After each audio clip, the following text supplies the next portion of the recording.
Red zone. Red zone on Sunday. Should be NFL ticket. ticket.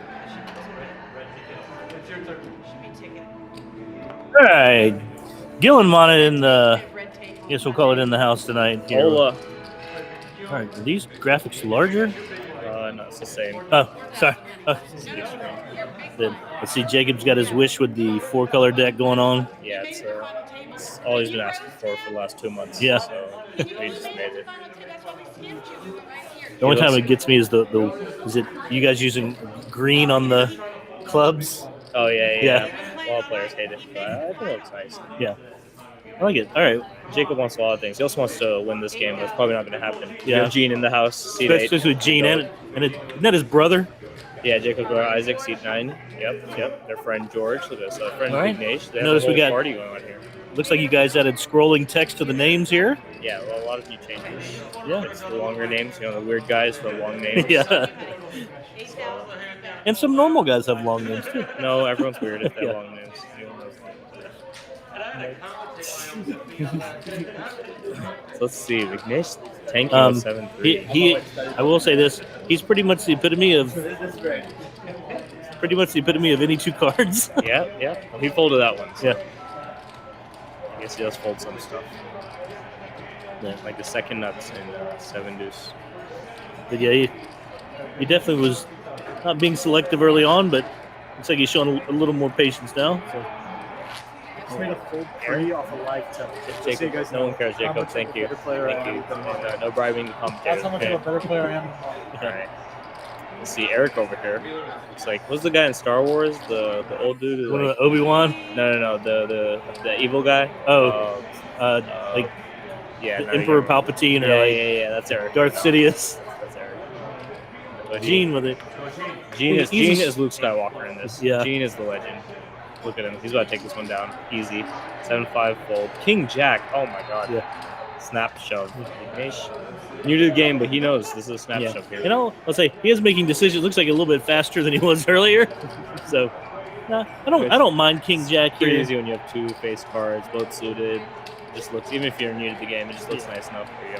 Yeah, I mean, I think that's one of those where it's like, putting out anything like not even about being dominated yet. 2 face cards. I think a lot of we'll get nerdy here, and like a lot of the solvers will probably just go ahead and get it in here with what do we got? 4 bigs. I mean, yeah, when everyone's less than 10 bigs, all the solvers are saying shove every 2 cards basically at this point. It's all bingo, but there's some strategy that goes on when your average stack is so low. Yeah. Eric's kind of thinking of that right now with King 8. He's Yeah. kind of a weird spot with 2 people. And 1 person's a lot easier. 2 people, you kind of know you're behind, but you have to call to EV, and that's kind of where Eric is right now. He also has a dominating chip stack, so.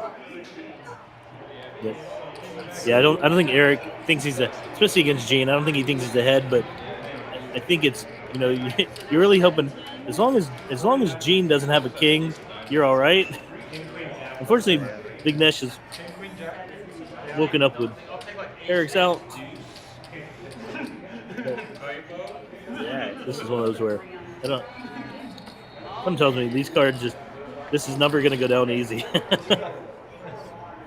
Weird spot, but I can feel an ace coming on the flop, honestly. I think it's Gene's game. It's easy ace on the flop, and look at that. Like Right, I said, in the window. It's almost like I was there. Yeah. Almost like I'm standing right there in the back watching. It's 10-9. King for a Little sweat. Yeah, I can see what you mean with the green clubs on the right, but the black ones in the middle. No clubs, unfortunately. Actually, these work really. I like this 4-color deck works really well because we're sitting on a dark background. I think a lot of what happens was in the early days of 4-color decks with online poker, it was like literally like a green felt, and it's like it's ribbon. This works very well together. Yeah. And no one uses green felts anymore. This isn't 1985. It's Yeah. all colorful and then designs, and people are a little too fancy. We try to keep it simple here, but yeah, that's one of those where no, this looks really good. Yeah. These are your 3 cards and your 2. And he would be playing. There's Rachel mansplaining how Yeah. cards work. The big nations Yeah. Tournament director splaining. Yeah. She was Candy explaining to me earlier how Candy works. So Oh, yeah. well, I needed that because I have no clue how Candy works. Yeah. Me either. It's like how even like how freeze drying works or how Yeah, candy works. exactly. I'm like, I'm glad they got it to simplified down to push a button. Sure. You guys have a name yet for this? Yeah, it's Sub-Zero Cravings. Sub-Zero Cravings. Oh yeah, Go buy some candy. Good. Yeah, because I got a loan to pay off. So does Jacob, but he still keeps making terrible decisions in this game, as you might see sometime soon. Good luck, David. David doesn't really need luck. He has Ace Jack suited. Nuts in a lot of these scenarios. Heads up. It's kind of what you want when you have 1.5 big blinds. Yeah. It's a perfect hand. Oh, I guess not so perfect, but you're still ahead of Ace Jack offsuit, I guess. And this is one of those where, Free roll. especially like you're talking about with 1.5 bigs, I don't mind any sort of isolation here. Earlier, I lost a hand like this, and I'm like, I actually want to like have king so I can just hit my ace, but able to be happy with the chop here. Maybe Rachel will put out like 3 diamonds for a sweat. I think I was sitting there asking Since you were there. Yeah, I was asking for clubs. Unfortunately, we just get a spade. Maybe a spade on the turn? No. But as bananas he gets up, running out diamonds, chop it up.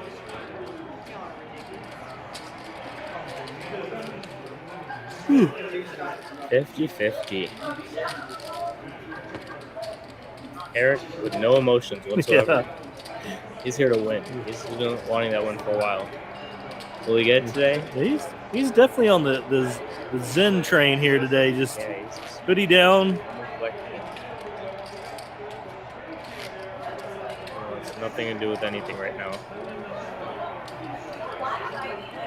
Honestly, I think it's possible, but unfortunately, Gene's also in this game, so I don't see a lot of good stuff for Eric with Gene sitting Yeah. there, you know? Yeah, it's like you always have the person that's your kryptonite. Exactly. Luckily, for poker, the guy that's my kryptonite normally doesn't play here. So That's good to now, I guess for here, Sandra could be my kryptonite. Yeah, I can see that. I always have the luck of shoving into Sandra as like kings or aces. She has the highest variance on RF score, so that's good to know. Highest variance. I wish I could say I know Kryptonite, but one of the worst players in the world actually plays here all the time. Costa Shaver. Yeah. Shout out to the worst player I've ever seen in my life, actually. But never felt good. Bad beating someone more than it feels to bad beat Costa.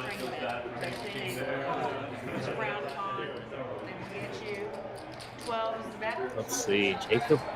Jacob raising up a 10-5 offsuit. This is a new strategy by the youngling here. Yeah. Look at that. Kind of disappoints me. He's wearing Game Theory t-shirt representing us, and then you see 10-5 off there in the raise.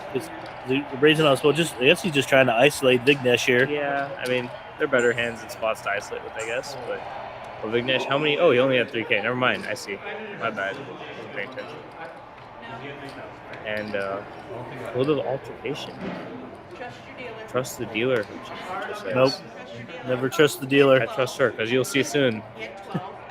She is the math, and we're wrong. Look at me. That's wrong. Monit, you're wrong. Stop talking, Monit. Yeah. Yep, stop talking. You're wrong. 4 is 6, plus 3 is 9. 3. Yep. Carry she's right. the 2. Looking back, I can see how dumb I look right now because I know exactly what she's saying is right. Yeah. You're like, oh yeah. Yep, and then I realized, yep. Yep. I should take off that George Tech jacket. He should take off that Game Theory shirt. None of us should be in that spot right now. Because he had 4. Instead of me Yeah, because we didn't see her give the change, so it looked like she just took everything and put in the pot. And Sure. I was like, I didn't count those 9K in the pot. There it is. Let's go. Let's move on. 10 on the flop. Of course, Jacob. 9 for I'm about to say 9 for a sweat, but a little sweaty sweat. You're not saying anything. What about up there? All right. He didn't get it. She didn't ask for it. He didn't get it. And I'm assuming this is for the his bad first time guys. playing poker with us, so not a bad run for your first time playing. Yeah, he did a good job. Apparently, he's a great chess player. Shout out to Vignesh. Played a chess tournament earlier this week, beat a 2,000 rated player. Oh yeah. Big kind of transfers here when you have some good game theory optimal strategy in chess. You can use that in poker. What unlike chess, he doesn't have to literally play every time it's his turn. Yeah, exactly. Unfortunately, it's not vice versa. I Yeah. might be good at poker. sub 900 chess player over here. 3-3-3-6. Honestly not. History is I not. guess I'm not that great at poker either. Let's see. Got some high VPIPs here. This has only been a few hands. That's 2%. 4 hands. Now is this VPIP over the entire tournament or just for this final table? It's for the final table. You can see the number of hands next to the players. Like Gene's been playing on this table, the gold table, for 49 hands. So his is over 49 hands, but everyone else has only been playing for his 4 hands. Okay, so table, yeah. so these hands are from this table. table, only. yeah, Okay, yeah, so that makes sense. Because I would say Yeah. Eric's VPIP of 50% seems pretty high. Yeah, I mean 2 out of It's- 4. it's- Yeah. it's Because it's just working smarter, not harder. Still talking about that hand. 7, 4, 5, 4. There's some pretty trash cards going around, honestly. Usually, yes, the other day there were a lot of great cards people holding free, but it's tough. You're used to shoving like really low cards with such small big blinds, but yeah. when the average stack is so small, you kind of just have to hold the spots. And it's one of those, like you were saying, is like I think one place where you could actually in these tournaments shove probably correctly, because a lot of these players are going to be folding tighter than they should be folding. That's true. So it's always this interesting kind of dichotomy that I think some people think they're going to get called light, but I don't think a lot of the more experienced bar league, restaurant league poker players don't tend to generally call down as light as they should. So Sure, yeah. Yeah, and you also see a lot of like not heavy hand. yeah, Jack. So gutter coming up, and here it is. there's If you call for it, you get it. diamond for Slams a turn. You didn't call Safe for it. river. yeah. But yeah, I don't, Jack is cool. yeah, no, I agree that people tend to play essentially the nuts, even when it's like four bigs, 5 bigs. Yeah, because I mean, when you haven't played much, you kind of look at it and you see like ace or king in your hand. You're like, that's pretty good to shove with, and people play those type of hands. So you kind of always get away with some live card. You have a big stack, calling with suited connectors, and kind of go for like trying to bully out C flops. That kind of works out really well in your favor when you're in short stacks. But unfortunately, not a lot of people here kind of are in that position a lot of the times, because it's pretty rare to come into like a final table with a huge chip stack every single time you play. Right. So a lot of people haven't practiced or learned how to play in those situations. But it's in bigger tournaments or ones where you have a lot deeper stack size, you're kind of used to it going into large fields with large stack sizes, playing deeper. So these people end up doing really well with short stacked in a lot of tournaments when they go out to places like Cherokee and Vegas. Well, and I think just from the times that I've even gone to play like Cherokee, that I don't want to necessarily say people are playing correctly, but I think a lot of the players here will be very surprised with the hands you get called with, even the hands you get 3-bet with and 4-bet with, Sure, yeah. or I tell people, even just playing Cherokee, there's almost nothing. There's no such thing as like a check down like pot. Like if there's any sort of like passiveness on the hand, somebody's going to be betting. Yeah, I mean, and there shouldn't be, because they're like when you're fighting for chips, you're fighting for it, right? You're not kind of just hoping to figure. I mean, a lot of times you can just go to showdown. You have showdown value, but that's a lot rarer than these kind of situations. Yeah. And then I think I was talking with Marco earlier about even trying to translate strategies where from a broad thinking of I got to bet to win. It's like trying to figure out, depending on what you're working on, like if you're trying to, I tell people, if you're trying to get better, just do whatever the strategy is. If you have to bet to win, bet to win. Now, if you're trying to win, sometimes you got to be a little more selective against players here. And when you're playing a lot over here, for example, you're playing every week, a couple times a week, you kind of just want to make the right decisions and see your game get better in the long run. Right. That was kind of like one of our goals with the technology here, is to kind of see, like, can you actually physically see your trends and your growth in the long run? Because that's the hardest thing with poker. It's like you play 100 times, but you only see the last 2-3 times, and you only remember that, and you only kind of see the results as one number, right? So how do you see those trends of like decisions you're making, and kind of see like, okay, I'm making the right decision 99 out of the last 100 times, and I want to continue making those good decisions, even though I might not be losing right now or winning right now. So I know one thing that the app I feel has helped me with is situations where, as a generally tight player, like pretty selective pre-flop, I felt like I was aggressive when I was betting, or when I was playing hands, and the app has done a great job for me pointing out places where I'm probably being passive when I thought I was being aggressive. And so it's like it's been really nice to have just that, almost like a check mark in your brain that, you know, I think obviously everyone playing here has got a competitive streak, but it's like even competitive with yourself, thinking like, how can I make my RF score just creep up a little bit more? What little change can I make? And like I said, it's really helped me just look at a place where like it's kind of pushing me to be more aggressive. Not necessarily maniacal, but Yeah. Well, when we were looking at the stats after the first season, we realized that, like, compared to the rest of the world, this location, all the players were a lot less aggressive when you kind of compare the stats. Obviously, the game structure and tournament structure makes a difference. We kind of try to standardize for that, but that's something interesting that we noticed, and I think it ends up being kind of because of the way people kind of view the structure and view, like, kind of like, you want to be in the top 50% for points. You want to be, it's very top heavy. First place gets the prize, and that's kind of all you kind of go for.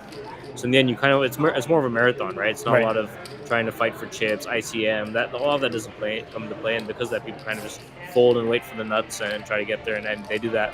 And 1 out of 100 times they'll win, and they're happy with that. But that's not really a positive play in the long run, and that's something that I think people are starting to learn here. And you see, the game's a lot more aggressive. People are playing better.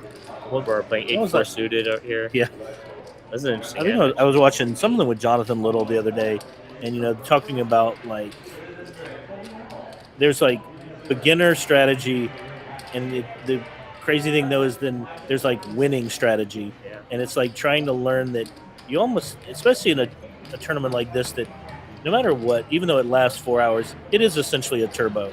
Sure, and it's like learning to get chips and get a bunch of chips at the beginning, and not that guarantees a win, but I'm always telling people this game is much easier from the lead. Yeah. Crazy. You said David's folder is pretty good at folding bottom pair in those kind of spots. You realize that you're not going to call any turns or rivers, so you kind of have to fold there, but you're most likely ahead in most spots. In this space, he was behind, so it was a great fold. But yeah, it's weird. I kind of got stuck in that spot yesterday where I didn't realize my chip stack compared to the other person. I had it was a 9-9-7 board. I have a 7. So I'm thinking I'm pretty good, but I realized I'm not calling a lot of turns and rivers when he shoves. Right. That's kind of the spot. I called flop, and that was my mistake. Full turn, and of course it was against the evil Costa. Yeah, that's what happens. Eric takes it down with a walk, 9-8 off. Got the hoodie off though. He must have had something spicy. He's starting to get comfortable here. Get complacent. It's because he hasn't woken the beast yet. Yeah. Gene. It's a pretty quiet final table. I mean, people are a little bit more action, but it's been pretty dead cards going around. Let's say, yeah, we don't have anybody chirping either. It's a pretty quiet. Normally Jacob's good for some table talk. He's been quiet the past orbit. He's serious. He kind of wants to win here. He's his friends out here. He's been got to impress his brother. Mondays, he's I think number 2 on the leaderboard on Mondays right now. I might be wrong. Number 2 or number 3. So he has to kind of keep up there. Otherwise, Gene might take it over. Gene's currently first place. But the Mondays are competitive.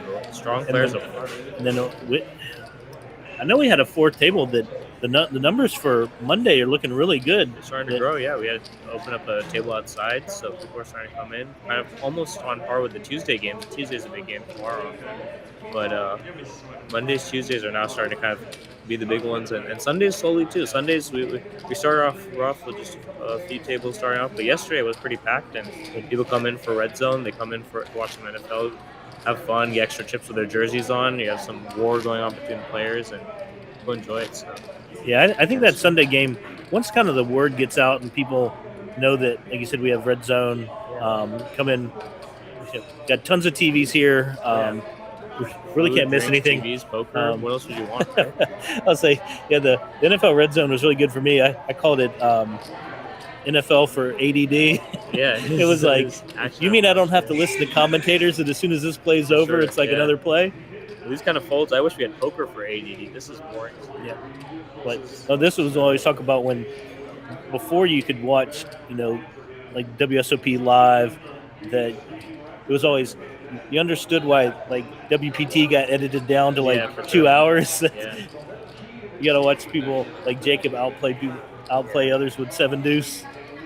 Yeah, I was watching the reruns of the OSP main event on CBS. Actually, you can go check it out now. It's an edited version because obviously the GOAT, Daniel Wyman's there live, and we got to watch that live. But it didn't really feel any different, honestly, because the fastest final table in the world ever. Right. You're sitting there and you're watching. It was only like a day and a half, and the whole final table went through faster than it ever has. And when you watch the edited version, you're like, oh, this is just all I remember from Right. it, right? This is like there wasn't really anything different. Yeah, I didn't realize it was the fastest, but yeah, I know in the past that, you know, all of us being avid poker players and avid poker, we'll call it like fans, that there were times where, you know, you would stay up till 2 or 3 in the morning and go to bed and hope when you woke back up at like 10 o'clock and it's still going on, Yeah, and it's for just sure. a grind. 10 days of just action. This is a tricky one with Eric with the deuces. I might have shoved here. Jacob doesn't raise here with the stack size, being able to put some pressure with the ace. I mean, you have a lot of.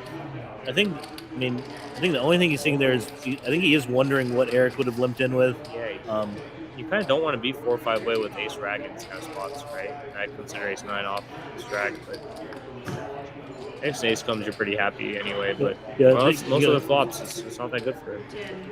You're gonna stab here that, you know, Jacob's got pretty good with live tells, and I think he knows Eric doesn't have 2 big cards, and some history with Gene. Gene, actually, if Gene hits that pretty well, he probably leads. So Yeah, picking up on history of players there. that does matter for sure. Yeah, I mean, I think the stack sizes, I think, end up playing the biggest role in here out of all decision making things. Where it's like these guys are all pretty deep, and you kind of don't want to put yourself in a spot where you hit a bad flop and you just dedicate some chips. So you want to isolate, you want to get out all the weak hands, and limping, I think, is something where a deeper stack like Eric and Gene can just kind of limp as well, and Yeah. especially in their position, and get away with it. So Well, that was one. And now, normally when I'm commentating, I'll give advice, and it normally immediately backfires. But I think sitting on like 6 bigs, Eric probably should have jammed his deuces there. His 31K would have taken care of anyone behind him. I don't think anybody would have come along.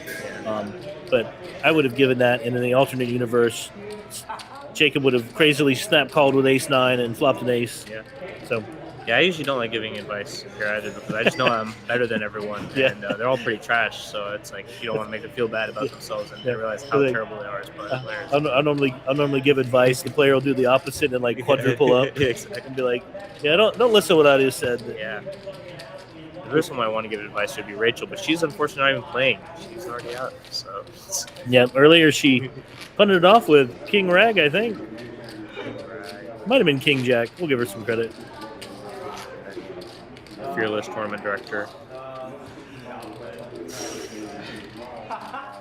I think Jacob and Isaac and George have a rail now. A couple of friends just saying. Now I do have a question. Maybe it is contextual. Is win to showdown seen as a positive stat or a negative stat? Steven. I think with all the stats, it's a number where there's like an optimal range, and Yeah. anything around that can be positive or negative, right?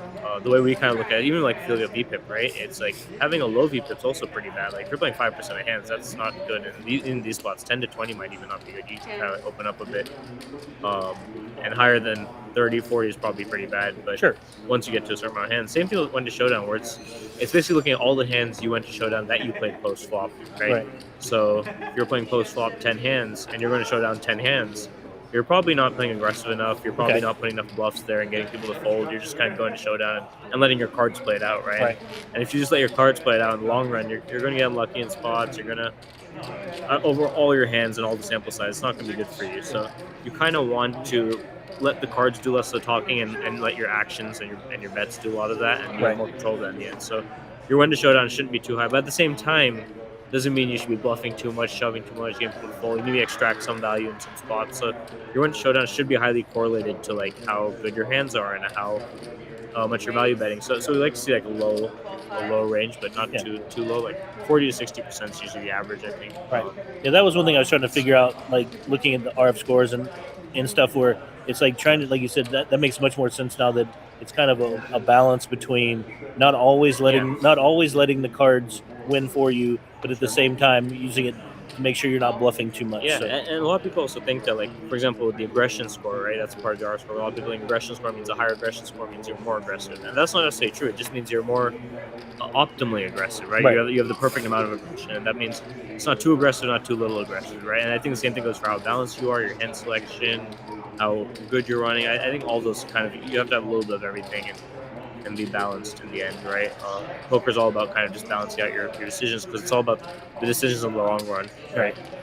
And in the long run, players like Jacob will just lose here. You know what I mean? He has sevens, he's ahead, but like, he's just a horrible player. So in the long run, and there's no flops you want. Now this is where, looking at competent players, I would love to see a little stab here from Stefan here. This is where I'm with some of the new school poker. I'm trying to get better at knowing, should he stab here because he doesn't have a spade. He can't represent a big ace. It's hard to see bet there when you have 6 big blinds, right? Like, how much are you give away a fifth of your stack when you just see bet, and that's like 1 big blind. It's not gonna put much pressure. So I think in these spots you kind of just have to go for it. Right.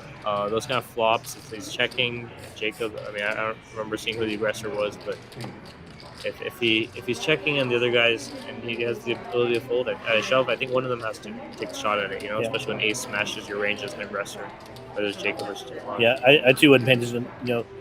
Like I said, I think agreeing with you that if Jacob shows any weakness there with the king jack, I think you just have to go for it. Yeah, and then vice versa as well, right? Like, whoever's the aggressor, you kind of just have to ace high flop.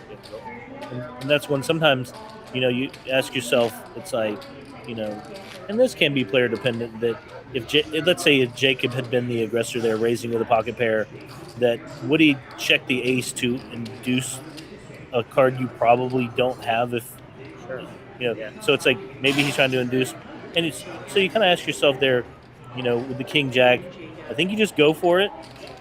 Sometimes this is, I'll say, something I've tried to get better at through poker and just life. Sometimes the other person has it. It is what it is. But the same thing there, if you shove and Jacob goes with a read and calls with pocket 7 because he doesn't believe you have an ace. Well, guess what? Your king and your jack are still live. You're a much higher percentage you probably think you do, but your bluff's not. It's almost not that crazy.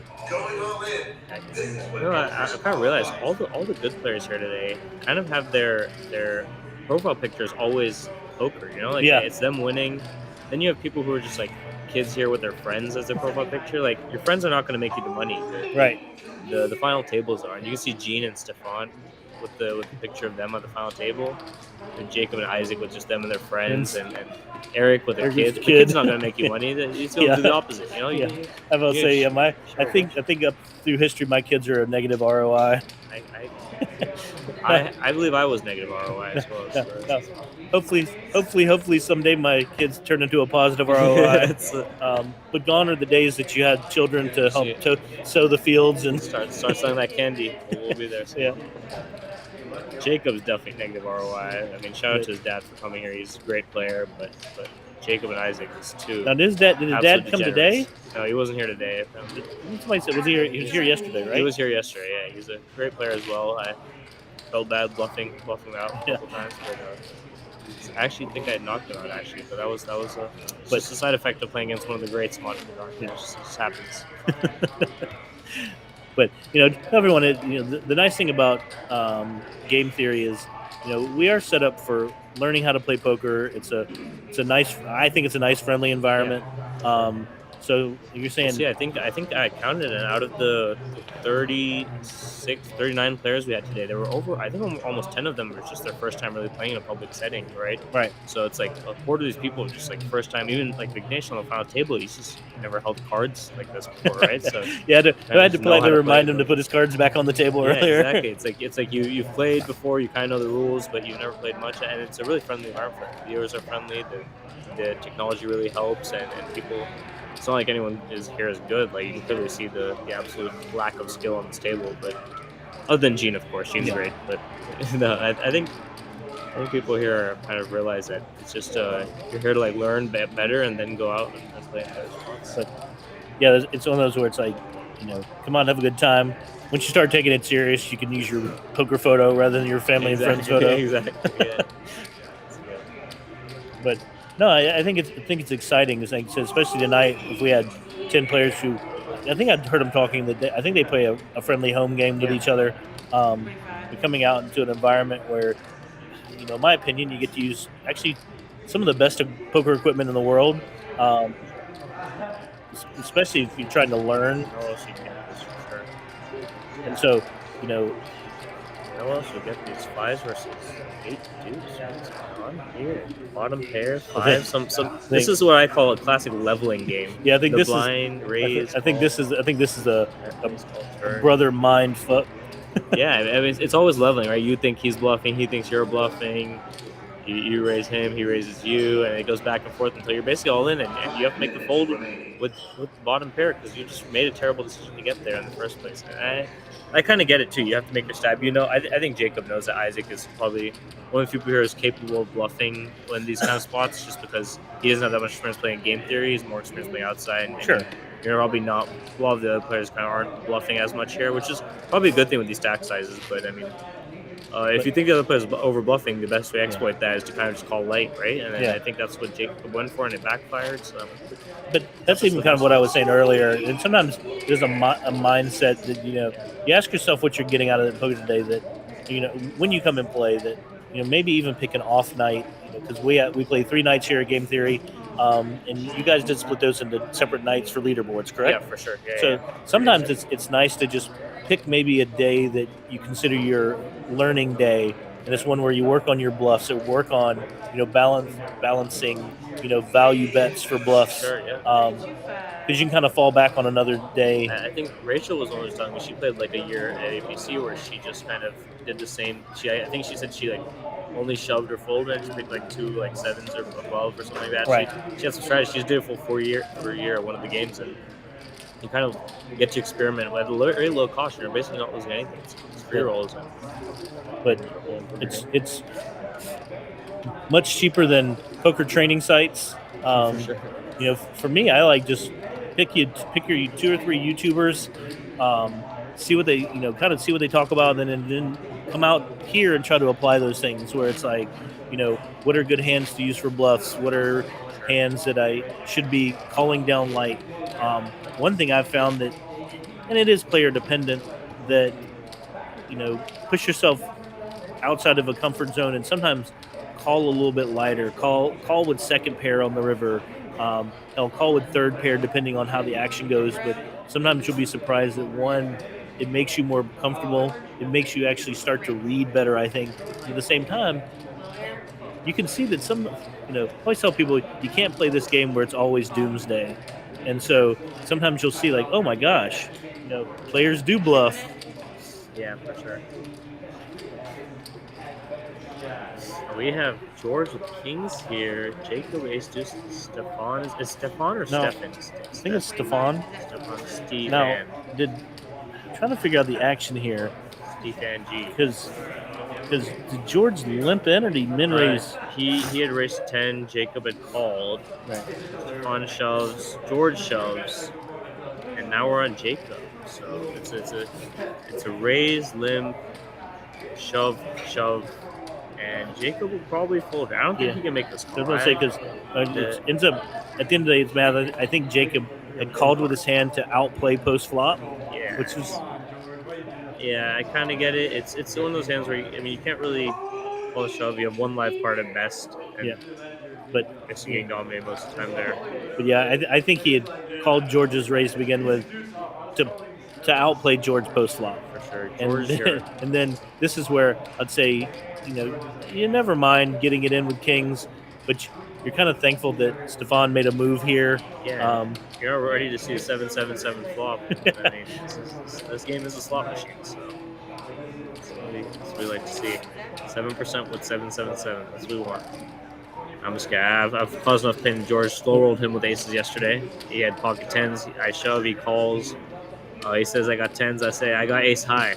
And he flips with tens. He's happy that I have ace high. I flip over. There was 2 ace highs.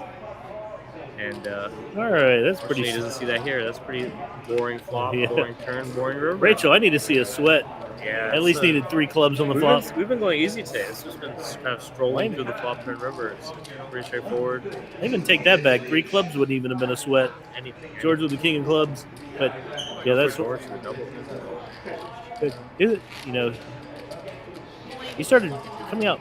I mean, he's been coming out for a couple weeks now, but his game is definitely advanced. Sure. Oh, I could definitely see it. He's been taking this pretty seriously, trying to get better, and then also enjoying it. I can see that he's he also started learning how to deal well. He's been kind of Yeah, he came in Look at about that. 2 weeks ago and asked what it took to be a dealer, and Rachel's like, "Well, let's start." 10. Look at that ace king. That's a. Oh my Yeah. god! Jacob is excited. I would be excited this one. I don't know if he is, but it's Yeah. 2 big stacks. Actually, We'll say this gonna is the put first 3 bet you'll see that's like a normal. Oh, I guess actually George limped with ace king, so the limp shove strategy is classic. Now, he's going to get called, but George, you just have to stick your chips in the middle. There we go. Yeah, I'm And- happy you didn't limp call there because you kind of don't want to put yourself in a spot, especially with such low bigs. I don't want to fold the flop here. You want to just put that pressure, and unfortunately,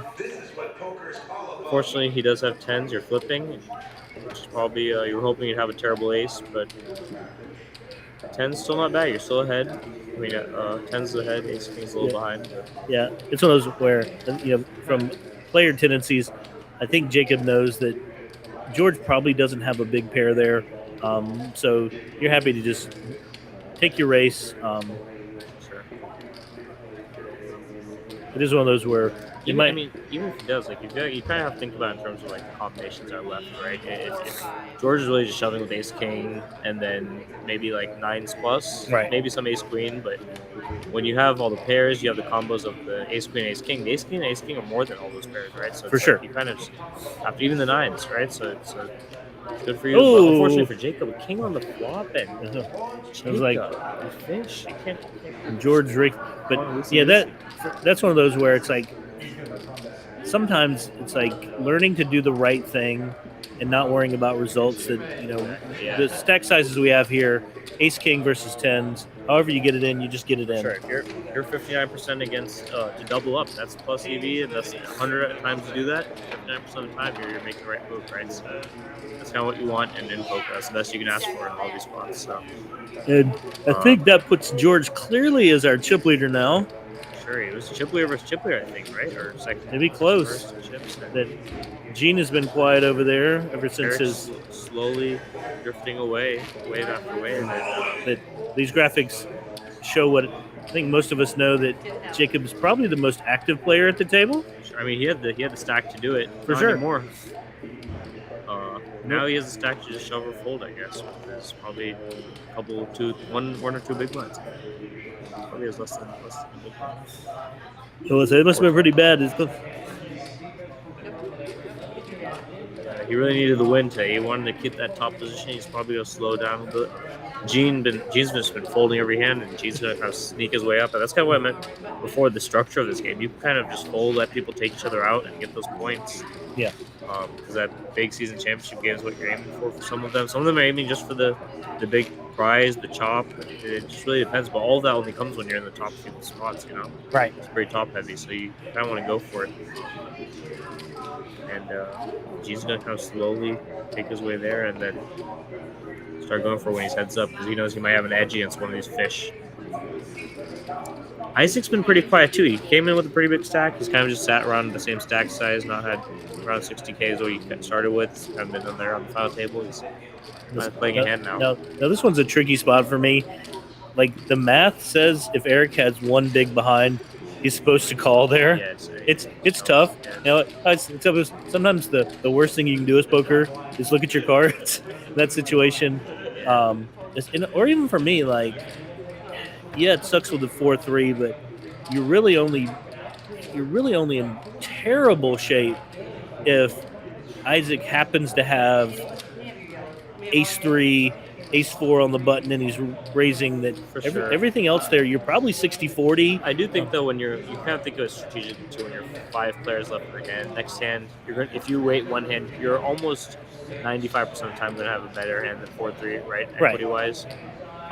So 95% of the time you can just wait for the next hand, and on top of that, when there are only 5 people, you don't really have to worry about too many people raising before you. There's only 2 or 3 people you're up to get through to fold And you kind of also want to have live cards against 3-4 people in that kind of spot. You know, they look nicely.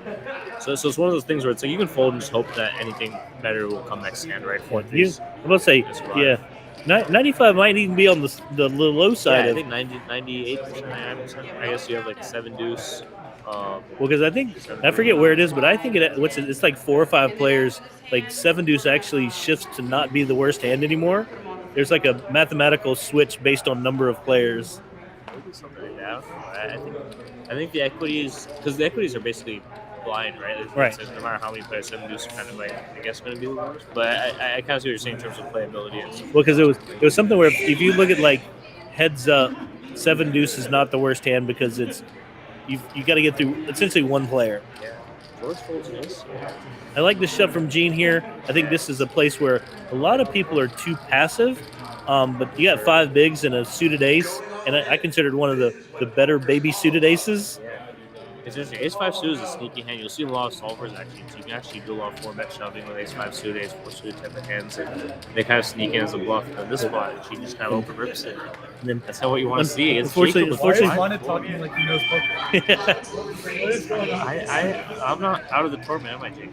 Unfortunately You for might be Jacob, Gene has him dominated here. Yeah, I made it Oh, insane. but four holds. Oh, Jacob sometimes gets lucky and his RF score goes down, his Yeah. stack size goes up, and that's kind of all you can do as a horrible player. You just kind of hope for luck. You know? It happens. Gene, shake it off, Gene. Shake it off.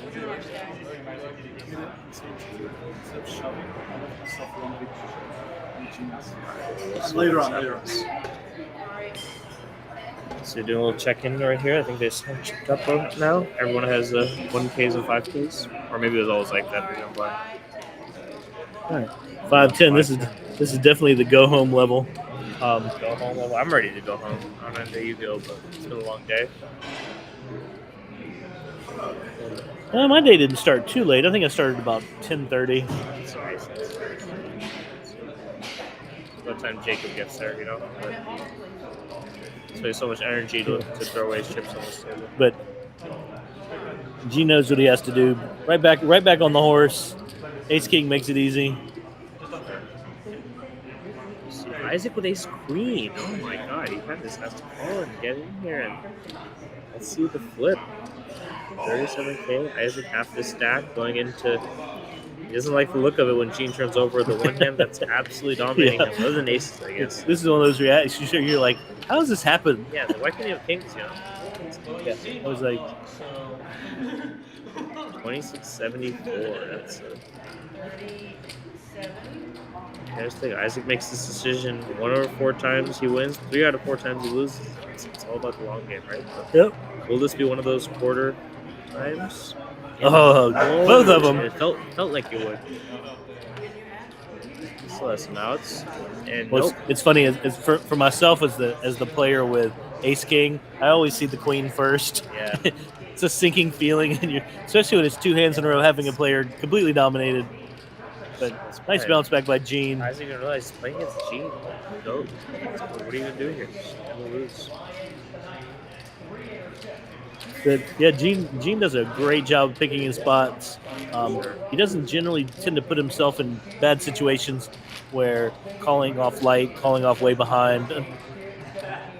Yeah, I mean he's made some big holds, and I think he has the experience here. He's won last season. He's won 2 games already this season. He's kind of just in the zone, playing every game to his best visibility, and he knows he's kind of almost become like automatic on the final table, right? You know Yep. what blind levels, what to fold, what to call, how many players. You kind of just know kind of what fits best, and you can read these players pretty easily because everyone kind of fits in those buckets.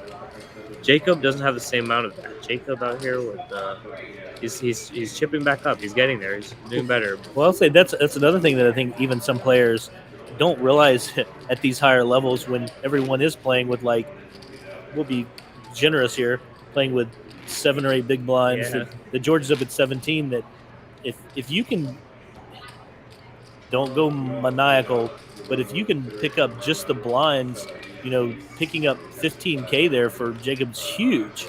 Sure.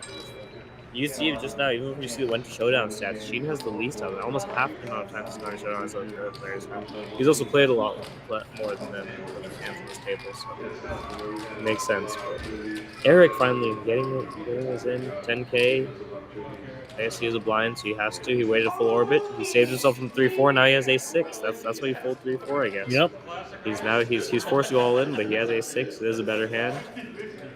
And we're gonna find out soon what George has. Deuces. Twos. 6 on the flop. Eric makes. Rachel runs it out quick. And he doubles up. There we go. But that's why he folded 3-4 an orbit ago. That's he was waiting for that spot. And You're being result oriented. He'd have doubled up with 3-4, and he would have had more chance.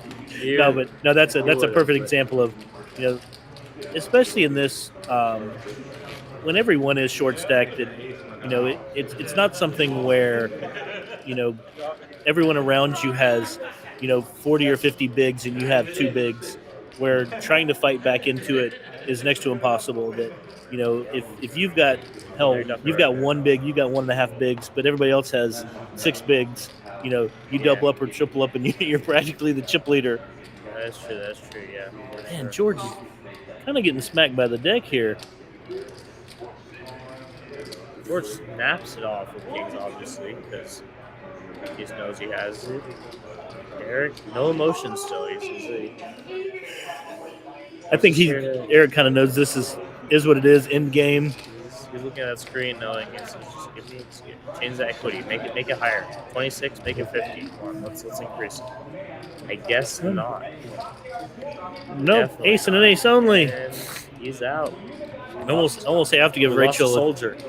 I have to give Rachel a talking to that.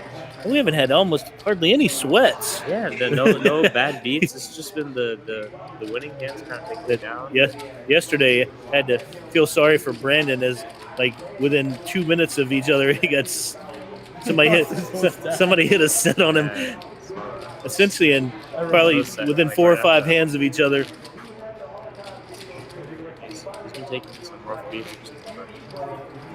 He'll be back. They always do. Good game, Eric. Rachel, make sure you hit that dead small blind.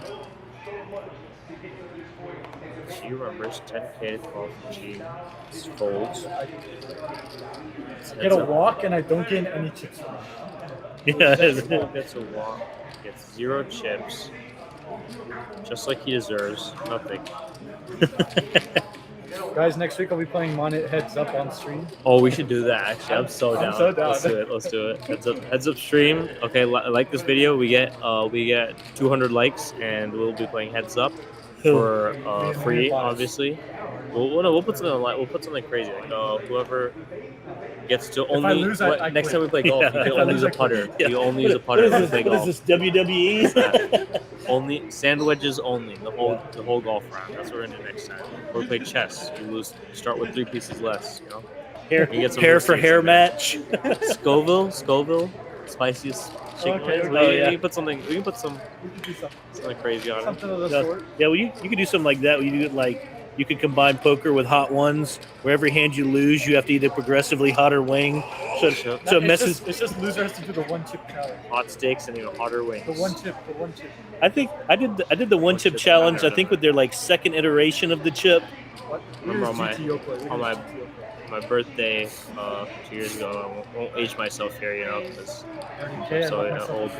But when I was I don't know what Jake was doing here. Anyway, so on my birthday a couple years ago, someone got me the hottest sauce, and we actually did 3 wings. And I remember just 30 minutes of sitting on the ground. And I don't remember any of it. I was just kind of holding my head, wondering why I made those life decisions, wondering if that was the last day. I had the same experience. Hot one sauce. This was probably 20 years ago, but we ate something called Dave's Insanity Sauce, and I had a friend of mine who was a big, I eat hot stuff, and it was he had put it on a burger, and just and everything I had seen where people were using toothpicks in the corner of a chip, and I'm like, that's the problem is that gives everyone's burgers forever for you. Any burger, you right? Just have PTSD. I couldn't eat wings after that for a few weeks. I was dude. Jacob leaves 1 chip behind and actually gets to see it. Strat, which it works. I guess I understand the strat. It's I guess he has 2 chips. I kind of lied, but Let's see. blind. That's I was going to say this might have worked against anybody but Isaac. Yeah, he's not going to be that much of a passive player. I guess I'm surprised Isaac's not shooting his shot here. He's an open ender. He's kind of just let Jacob. He could have easily taken down on the river, knowing that Jacob has a big blind left. I guess he realized he had showdown value. He just soul read Jacob. Yeah. Absolutely owned his soul there. Dude, I'm a genius. Yeah. Instead of being stacked, I still have a big one. I mean, Jacob would have probably folded, honestly, on the Turner I would've with folded. his backdoor queen, basically. Nothing really there. So Isaac could have made the shot on the turn. He didn't. He owned Jacob's soul and got the value in the end. Just checking back. What's the benefit from all the years of sneaking in and reading Jacob's diary?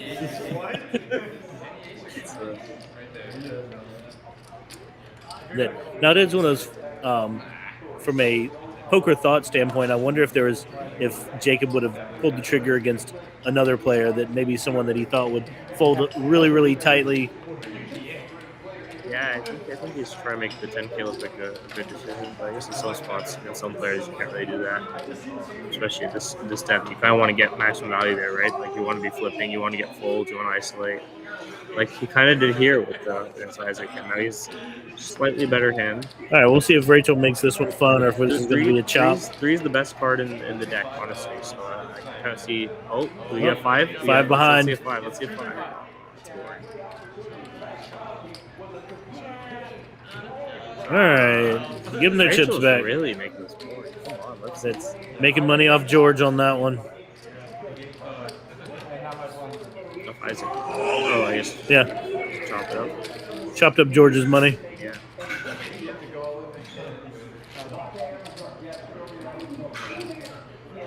Yeah, look at those one-day showdowns. 83%, 80%, 70%. Gene, I mean, it kind of just is correlated to how much times you've gone all in, how many stack chips you had. Gene's obviously played 76 hands on this table. Now, does something like the Winter Showdown take into account like all-in pre-flop?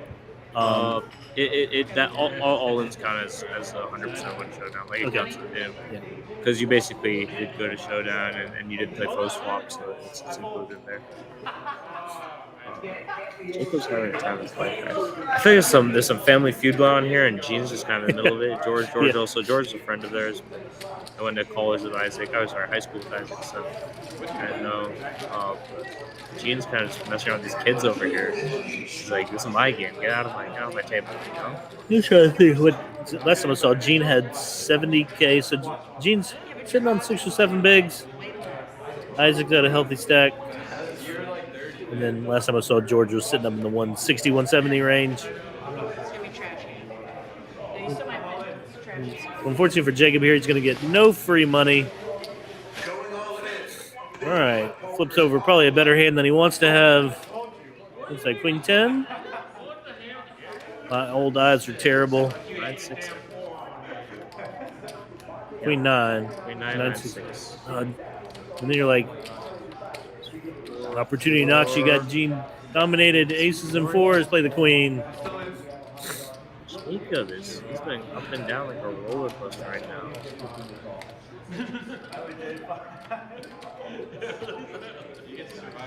Eric's still sitting there just contemplating life choices right now. It's like,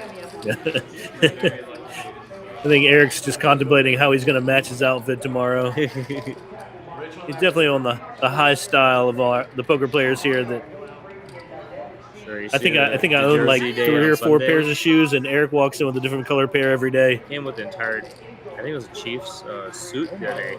Gene the GOAT gets the nuts. Let's go. Isaac just kind of Now this is one of the it's fold tough. here.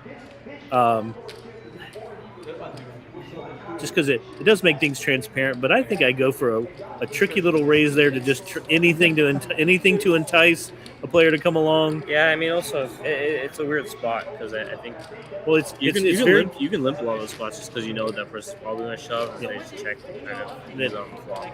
I think it's one of those where, I'll say the one thing that advantage, especially in our league, that people with less experience where limping can be kind of a go-to play more than normal, that you can limp your big hands, especially when it's like the stack to pot ratios aren't going to change anything with whether you're getting in or not. That for me, the flop could come out. I could have two red aces and it's all clubs, and I'm still putting my chips in. Look at this. Isaac's all in.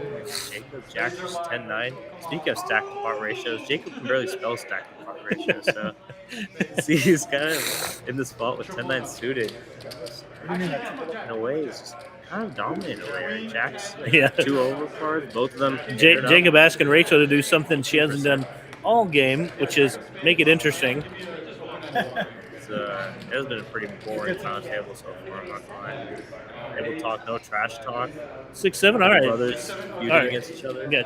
So the spade on the turn. Oh, but spade on the turn. Look at that. 8 or spade. Look at all those outs. 10 live outs.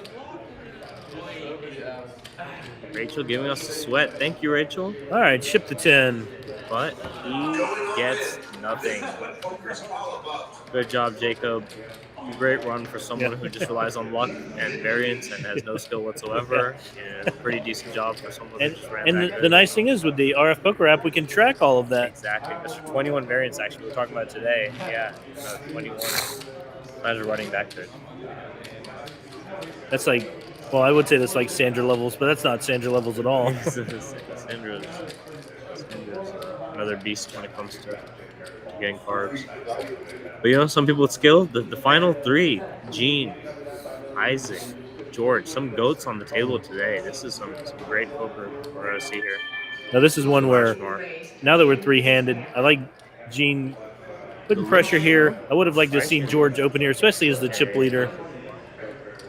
Big blind, small blind. And then even here, especially where a lot of people can be very passive in this situation, I like Gene taking the lead here. Once knowing your ace is probably good, you're sitting on 6 bigs. Sure. But this is kind of what you're saying, that if you do have big hands, this is a place where it is something where you can induce. That's not a light shove here, but for some of these players, that's a light shove.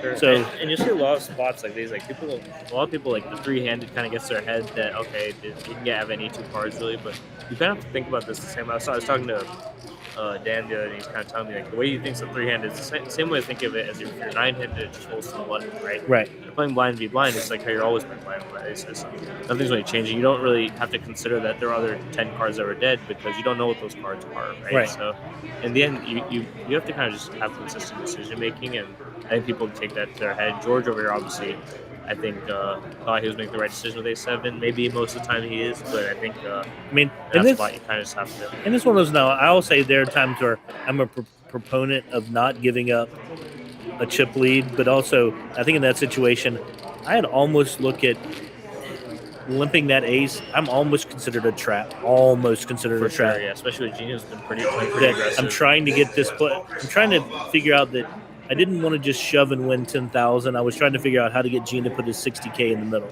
Yeah. And so once I do get Gene to put his 60K in the middle, then it's you hope you're on the plus side of variance that one hand. For sure. And then we have another limp check over here. Queen Jack. I think I just put Isaac all in here. That's the thing. You're not going to get much value on these flops when nothing. And it's one of those where even 3-handed, I think it's like teaching players to not be so fit or fold anymore. Queen Jack is way good. And your stack is just tough to kind of use that stack, and I think it's tough to kind of just change your mindset that quickly. George was going to have that big stack just a few hands ago, right? So when you're kind of in the zone, kind of knowing here's one more call, here's one more fold, and suddenly that switches completely, and you have to widen that up, and you have to kind of put more pressure. That changes.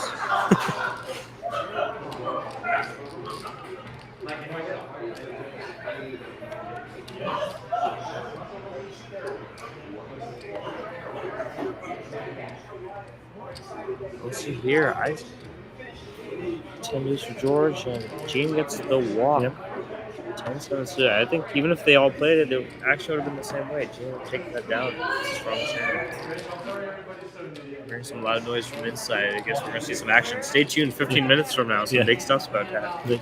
Yeah, for those of you who don't know, we're on a 15-minute delay here to help keep the integrity of the game intact. I think it is interesting sometimes to watch players sitting at the table with each other, that everyone's watching the live stream to see what was happening. For sure, yeah. it also gives enough time where you can kind of look back and see stuff not affecting you too much. I think players don't care as much about that, but it does matter. Another walk. This is All right. action. Come on, let's shove some 10-4s. Let's go. Way past my bedtime. That's midday. That's fine. I'll be back tomorrow. Tuesday, Gil will be too. We have another big Pretty game sure I'll be again. dragged here again. It's, Now these are places where it's like, I mean, essentially 4 bigs. King's a shove here. yeah, this is where I start to use my face or fold strategy. 4 big blinds. Like, Yeah. you got a face card, get it in there. You have equity. 3-handed, you don't really have to worry about folds and calls. You just have to So- worry about your hand against the Isaac getting trickier. That's what I'm saying. Like, the min raise. Isaac has been changing his bet sizing strategies a little bit throughout the game, which I think is good with these blind level bits. Your stack size, you kind of don't open to the same amount. And here, min raises kind of play a big role in these kind of spots. It's kind of like when you're playing heads up in a way, but right. you just got to face the 10 zone, which is tough.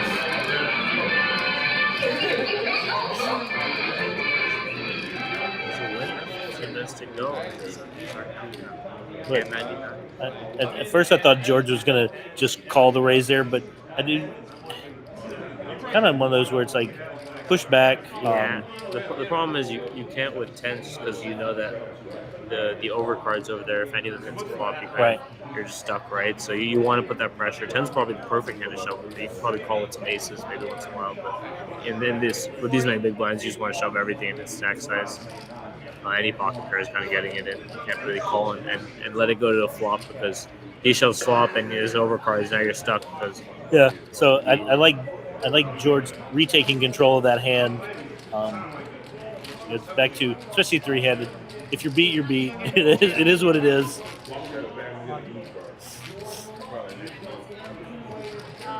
you see where I tagged you? let's see. Because I don't know where. 6-4 snap fold 5-4 margin snap fold and a walk 7 deuce with the walk. That Georgia Tech hat. Button good? Just a little bit outside.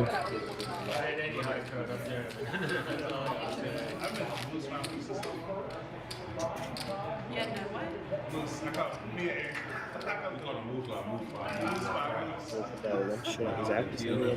And Alright. King Queen. All right, Oh, Gene's definitely putting this one in Gene's there. got 2 cards and he puts it in. Isaac with probably a little bit of a decision you have to make here because you have 2 strong cards. He's folding. You have another person behind you. You have a small stack, 4 big blinds, but it's probably around average between 3 of them. It's or way below average actually, now that I think about it. But Now, if Gene could see through Isaac's card, he would definitely ask him to isolate here. Isaac makes just the call. It doesn't shove. He keeps some chips behind, and George makes a fold with Queen 10 The suited. Queen 10, I think I called there, especially with that action basically being closed out. The problem is with 2 people, you kind of are dead with the queen against most of those spots. You might have a live card, but 3 ways you kind of want to risk making another chip leader out of a hand like that. Now I For don't sure. know how first minutes to so that quickly. I probably would have thought about it, but I mean I guess you just knew that. And that's one, like you said, taking into account being dominated. I think it was essentially it's a 3 big shove. Yeah, for sure. It's more of who's going to be the chip leader after this hand, Yeah. right? Well, and that's back to it. Sometimes there are situations where I'll make a fold just so that I'm not giving up being the chip leader. So It's not plus EV, I guess, long run, but again, it's not really ICM or chip EV here. It's more of just going for the win. all right, that's a good one. Hearts on the flop, a sweat for us. And the 10. Oh, I hit it's a straight. Gene hits a straight. Gene with a straight. Yeah, I definitely saw that. I definitely knew that was there. No reverse suck out Let's go, on that Gene. one. Let's go. The GOAT. Gene's like, I saw it coming all along. Wasn't how I thought I was going to win it, but Unfortunate for Isaac, but he got some chips behind. He held his 34 chips. Now we have 2 big stacks and Isaac. He's kind of put in this pickle now where he has a small stack, but the decisions at least get easier. It's shove or fold, and what it has been so far. But This is one where, I think, you're saying, I think any face card here, especially three-handed, I always say, I always want to win other people's money. Anything half decent, get your chips in. and if you're Isaac or George here, you're kind of just thinking that like I'm just kind of lucky to be in the position to even play against Gene. Except the for Goat, 9 you deuce. know? You kind of just are fortunate enough to even be in his presence. Yeah. The goat with the and Isaac, what does he do here? He just limps in. Gene checks, and Gene doesn't think twice about it. Honestly, kind of giving away some live tells. The snap check, Gene. I'm not a fan of the snap check, but it smashes that range on the flop. Though you look at the outside there, God. 6, 9, 4, deuce. He has It's not a Gene and I when we're commentating. Our favorite is the triple wrap. Once you guys get a Gene folds open Wow, ender you with just the shoved that. back Shove to it. a flop. I don't know, Gene. check shove. I can't. That's a shove. Yeah, I don't think I could ever in a million years fold it, but I guess it. I Honestly, already did that last night. I'm not the goat genius, so I'll kind of just let it make the decisions there. But I would say I'll start handing out advice when I have 128K at the final table. no, but yeah, I think you said. Obviously, we get to see all the outs there. He probably didn't think he had the 6 or 2 as an out on that flop when he's betting, but the open under alone kind of gives you 50% equity against any hand that's kind of shoving there. In these kind of situations, it's kind of like that question, right? Do you want to be flipping for your tournament life, right? Do you want to be flipping for $200? A lot of people don't want to be flipping, even though it's plus EV, and I think that makes sense in some spots. Kind of make that decision, but you don't want the variance to get there. It's the same reason why people run it twice. You don't want the variance to hit you. And let's see what we have here: 5-4, King 5, dominated, but a 4 Gene! on the flop. Gene, you monster! Gene, you monster! Queens and 4s are so good. Ocean, no good. Yeah. Flop, turn, river. Rachel with the 7 of clubs on the river, and it's still nothing. 7 goes on the ocean. Good game, But- little bro. Of course, I mean Isaac, you were fortunate to be taken out by the best in the game, you know. So it's just what happens, you know. At least it wasn't Jacob who took you out. That would be embarrassing. I would probably not go to sleep that night. I'd go take a walk, Yeah. you know, grab a bike, go on a hike, you know. All right. Does that get Gene to the chip lead, or I think we're pretty even here. It's a 50-50. I wonder if they go for a chop. I mean, I probably. Well, I saw Gene make some hand motions. That might have been a chop going down. If I was George, I'd beg for a chop. Honestly, it's like, what are you gonna do against him? You can't win this. Yeah. Look at him. He's so scary. Yeah. Let's see what Gene does. Let's see who wins this out. Gene's asking for an ICM chop. Gene's saying, "I'll take $1.99. You take $1. I just want to make you feel like you won, and we call it a night." You know. Be like, I'll give you $1 and you'll like it. You can at least tell people you won $1 off me. You know, it'll make you feel good, kid. George is ready for this. Gene with 152K in his stack makes. Oh, George 177. George still has the lead here. Slightly has the lead. Thank you. And we'll kind of see how this plays out. But I think we're going to see positive results for whoever decides to shift the aggression up a little bit. Nice bet by Gene here. George checks. Almost any pair is going to be good here, no matter what. So For sure. And I think and that is one of those, like, trying to look at, like, how players play. That I think if George had hit the queen, he was going to lead there. So let's see. We got nice play by Gene, going with player tendencies. both been raising about the same amount, 16 or 18%. It's a pretty decent proof raise percentage, actually. It's almost the optimal for amount of hands they've been playing. You kind of want to raise about 20% of the hands you're playing.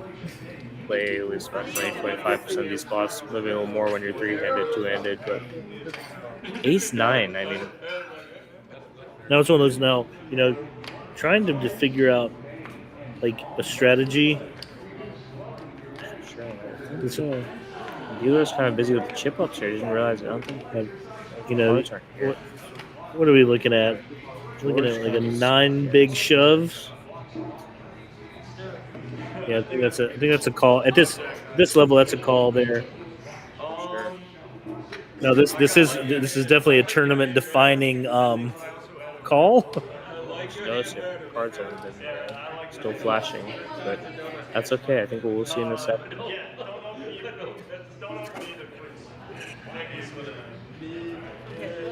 There we go. Look at that. Thank you, Rachel. You know who wouldn't have noticed that? Scan our Costa. Costa. Oh, don't even bring his name up. It's like Voldemort at this point. Don't even want to hear that. There we go. Ace 9, Jack 10. There we go. Great job, Rachel, paying attention. Thank you, to, Rachel. To Thank what you the for not being table was Costa. telling her. Yeah, she was busy chipping up players. I guess there's no doing 2 tasks at once. It's tough out here. We're hiring though. Pull up. In theory, need more people to deal here. We'll run everything. But look at that flop. 9, 10, Jack. Come on, Queen, Jack, 10. Anything? All right. Jack 10. No, 10. I mean, based on the fact that they kept playing a little bit longer, I do think Gene has him covered. Even though I think at the start of the hand it said that George had more chips, but based on the commotion we heard earlier, I don't think this tournament is over. yeah. I mean, it shows that Gene had about 40. I think 25K behind. Okay. Yeah, I thought it had said George had 170 and the Gene was at 150. I think it Maybe. was the hand before, maybe, or right before. Yeah. So No, yeah, it's that makes sense. There's That, 25K behind for Gene, which probably is around correct. And the computer never lies, so something I've learned. it's always when players bet incorrectly or dealers don't pay attention to For sure. flops. When Costa's there, the computer lies a lot. Yeah. The computer's Pinocchio at that point. Yeah, when Costa somehow finds every single edge case in the hardware and Honestly, software. we had a feature today. We call it Costa proof now because it's the way he holds the deck. It's just, it tricks you, you know. 25 left. Oh. Oh, Yeah. okay. So computer line is fine. Rachel with her Costa like favorites. Okay. George tosses Gene the button for his troubles. Gene with 25K. Oh, with 5K. Yeah.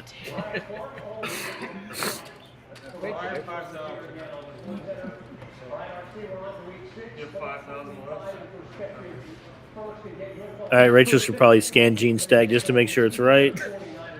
Should probably change it at some point. Yeah, she's gonna need it because he's about to go for the sun run of the century right here. 5K to 500K. Let's see it happen. Never mind. He's just in. Jack 7. This is what poker is all about, according to the TV screen. Let's see if it is about this. We see. Now we'll say this: Jack 7, George does not want to see Gene double up here. 6-3. 5 for a sweat. Oh, 4 works as a And Gene with a double up. Oh, the 10. I'm falling asleep here. Gene does get the double up here. Gene, matter of fact, he puts his 10K back out there. So it's getting 20 next, 40, 80, 160. And no, I'm not talking about an orbit of straddles. I'm talking about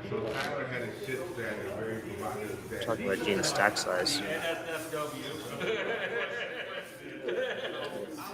George pre-calling. Flip him over. He What was didn't that? look Fours. over straight. Fours?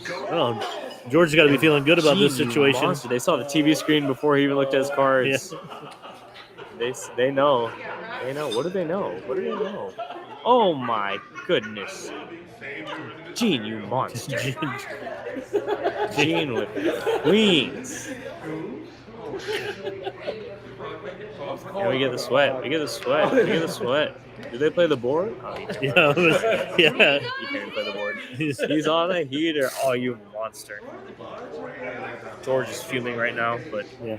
He's also has absolute respect and admiration for the GOAT right here. Wondering how could he do it? 3 hands in a row? How is it Christmas every day for Gene? Yeah, this would be like boxing your idol. This is. If I was sitting there, I would be looking at Gene saying, "Ali, you're back." Gene with a rope of dope. This is Mike Tyson versus Ali. You never thought you'd be able to see it, but you can. Fierce Mike Tyson. Gene might the be big ahead chip again. stack. It was three deuce.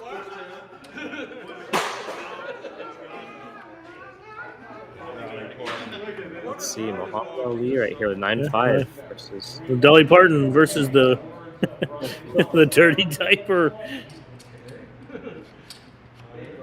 Thank you. Now Rachel's giving these sweats. Oh, River Oh. chicken dinner. Oh my! great game, You hate to guys. see it. You hate to see it. It's unfortunate. Happens to the best of us. The only thing more gross is the deuce. Takes down the GOAT, but it's okay. George is gonna probably take a picture of this screenshot right here. What he sees right here, beating Gene, Yeah. and he's gonna put it next to his bed. He's gonna put his face up. He's gonna look at it before he goes to bed every night, and he's gonna remember the time that he took down Muhammad Ali. So, good job, George. I don't know how you did it, but took him down. George already trying to get on the payroll by stacking chips up for Rachel. George, you better be dealing next time because I don't want you to see you playing against Gene ever again. GG though, GG. And good night, guys.